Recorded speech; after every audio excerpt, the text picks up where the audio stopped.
Brad Blanks. I've got Alex Winter here, one of the finest gentlemen out of Montclair High School. That's right. Yeah, that is my alma mater. Were you the toast of Montclair for a little bit there from an acting point of view? I don't know if they viewed me as the toast of Montclair, but I loved going to high school there. We had a lot of fun. And I would take the bus into New York City every single day to do my shows. And then they'd let me out early on Wednesdays to do the matinee. Right. So it was quite the life. Good. Well, this documentary, Showbiz Kids, well, you've done a great job of, like, there's a few kids in this that are doing all right. There's kids that came out of it that did well, and then there's some sad stories. Was that your biggest challenge, sort of interweaving all that, the good and the bad of being a showbiz kid? I think that it was my motive was to tell a story that was an intimate examination of this life by people who had experienced it or who were experiencing it. That's something that I didn't feel I'd ever seen before. And it was an aspect of my own experiences that I had never seen expressed. So it struck me as a good time to make a documentary about that, if I could find the people who would be willing to talk to us. Are you realizing that you've got this snapshot of showbiz history in a way?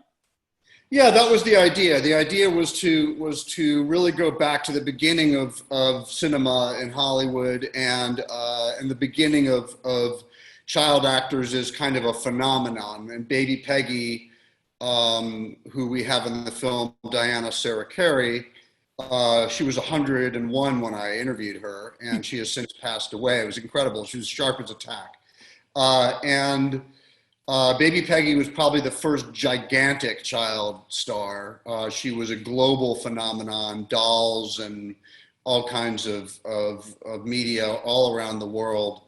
And then Jackie Coogan, of course. So I really wanted to look from the beginning of Hollywood up to the present day and look for what the connections were and the differences. You're making this, obviously, and then Cameron Boyce passes away and he's in your film. How do you go about changing the edit or changing things, or or if you did have to change anything? Well, we didn't really change anything. We could have. It has actually happened to us before, sadly. It's documentaries take a while to make and life goes on. What happened to Cameron was an unforeseen tragedy, and it was extremely devastating to all of us. And it felt important, even more important, to convey his story well and honestly, which is what we did. But I wasn't really intent on shifting the story to become about him and his death. I wanted to keep the essential concept intact, and I felt like that was a good way to honor him as well, because he was sort of an actor among his fellow actors, and that was the way he lived. Yeah, he was sharp as a tack. What an incredible, and then the interviews you did with him were just amazing stuff. Oh, great. Yeah, he was just a really smart kid. Now yourself, do you class yourself as a child actor that came out the other end on the good side of things? Because, I mean, judging from your career, I am. Yeah, it looks good. And you look good. By sheer fact of my sitting here with you today, I have come out the other end. What do you think, though? I think you turned out good. I think I'm all right. I have all my limbs. You probably went through one of the weird child actor transformations, and of course, great teenage actor with Bill and Ted's, because in the 90s you shifted creatively to be behind the camera. So did you have a lot of people over the last 30 years go, "Oh, where have you been? What have you been doing? Oh, you haven't done it." And then, mate, I've been working the whole time. Well, it was a very conscious decision. There's quite a few people in the doc who, and unbeknownst to me when I filmed, that had exactly the same experience and or reaction to their childhood that I did, which was, by the time I hit my mid-20s, I really needed out. I needed to get away from the spotlight. I'd been in front of the camera nonstop since I was about 10 years old. It was a long time, and through a very formative period of my life, I needed a break, or I would not have been in a very good place. So I very calculatedly stopped acting professionally at around age 26 and did not act again professionally with any seriousness really until we just did this Bill and Ted movie last year. So that's a big gap. And frankly, it was a much needed one. And in the meantime, I went and figured out who I was and put a life together and figured out my voice as an artist and all that good stuff. But mostly I was able to develop more naturally away from the spotlight. And I think that's a very common experience for child actors is they either crash and burn or they determine they have the luck to catch themselves before they crash and burn and determine they need to do a little bit of development away from the spotlight. Well, could you essentially become an expert now in middle-aged actors, seeing that you've that's what you've become? I don't know. I mean, I do consider myself somewhat of an expert in the experience of child actors because I've experienced it, and as a director, I've worked in children's entertainment an enormous amount, and I've directed a lot of kid actors, and I've talked to a lot of parents, and so I have a pretty comprehensive view of that experience. I wouldn't classify myself as an expertise in middle age in anything other than wrangling sons, which I have had 3 of, and I consider myself somewhat of a beleaguered expert in that subject. You're now an elder statesman, still looks very good, and you're making. Hey, wait a minute. And you've made a movie, with your good buddy Keanu. Bill and Ted's Back Face the Music. How did you navigate sort of this, motion picture comeback in a way? Well, what was fun was that the experience that I was having was similar to the experience the character was having, in the sense that, I've been training and I've obviously been, acting my whole life, and it wasn't like I had to learn all over again by any stretch of the imagination, but I did have to figure out how to play this character again. Yeah. Keanu had to figure out how to play this character again, and we had to figure out how to play them not exactly as they were when they were young, but how they would be today. Otherwise, they would have been cartoon characters. And, they're not carbon copies of who they were. They have all the sort of life experience they've dragged with them up till now. So there was a somewhat of an abstract parallel, but a parallel between what I was going through returning to acting and what Bill has to go through, which is that basically since we last left him, they have not done a whole hell of a lot that they were supposed to do. And he has to reacquaint himself with time travel and with the life that they left back then. But there are moments when you're filming that with Keanu where you're looking at each other going, this is pretty crazy that we get to say these amazing lines again.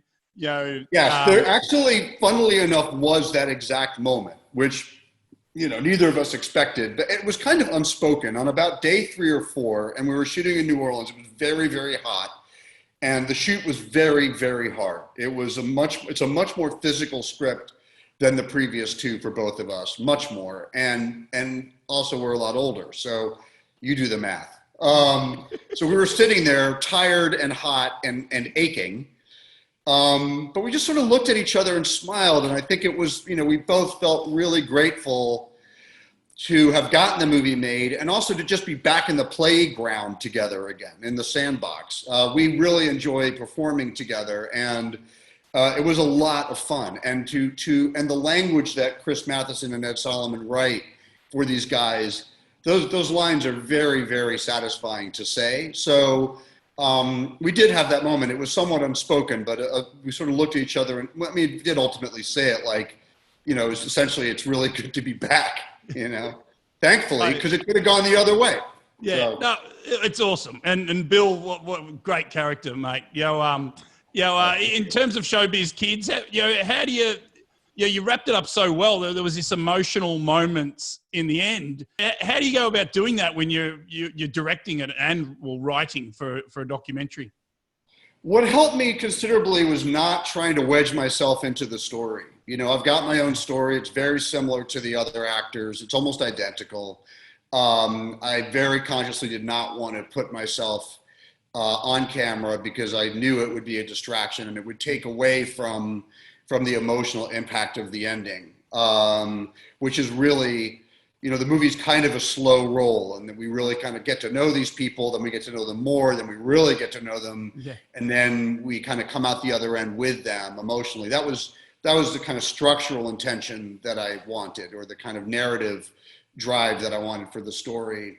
So I just did whatever I needed to do to protect that narrative pretty much all the way through the shoot and the editing.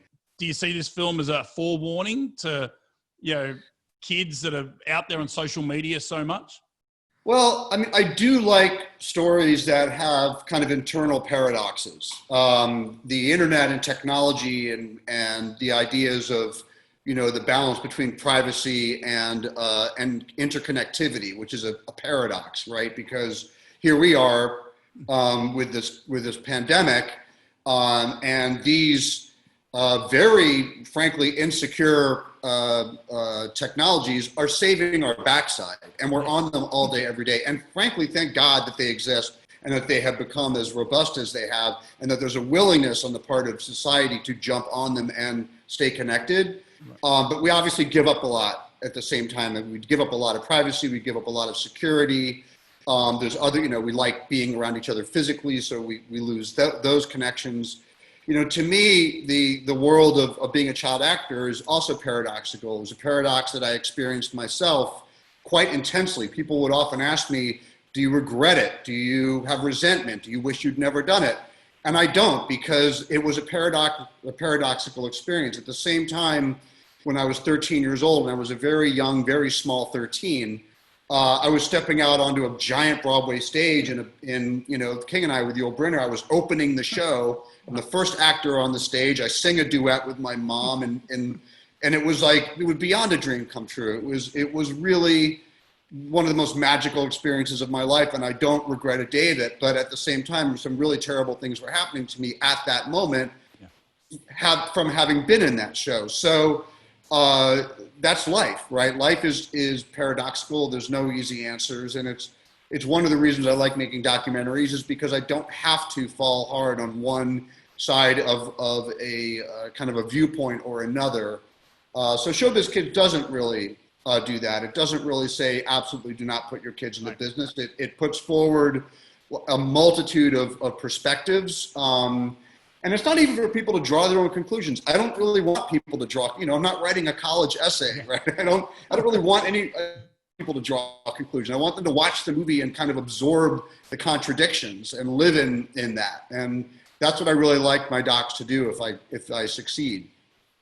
Well, mate, everyone's watching documentaries at the moment. When you catch up with a mate, he's like, watch some shark, investigation documentary. Right. So you've sort of hit the right time, haven't you, for docos? Yeah, by accident. Yeah, I've been doing this for 10 years, and a lot of filmmakers have been doing it for way longer than I have. But we have a captive audience at the moment. Yes, we do. Yes. That's right. Well, and we hope Bill and Ted's Face the Music ends up somewhere. We don't know for sure, do we? It will end up somewhere. It will end up somewhere safe that people can see it without risking their lives. And I very much hope people enjoy it. But we are working very, very hard every day to make sure that it comes out in a safe way and soon. Good. That's a good answer. Geez, you got in a bit of trouble for last week, didn't you, in terms of people rallying around that tweet you sent, right? Yeah, I know. I thought it was innocuous, but apparently there's no such thing as an innocuous tweet in this year of 2020 that we live in. Poor guy, you're probably just chilling out. You thought you'd be nice. Then, Alex Winter, fantastic, mate. Good luck. Showbiz Kids and Bill and Ted's Face the Music. How would you see me out? What would Bill say to me? I don't know what Bill would say, other than I hope you have a most excellent day. Oh, awesome, mate. You're a good man.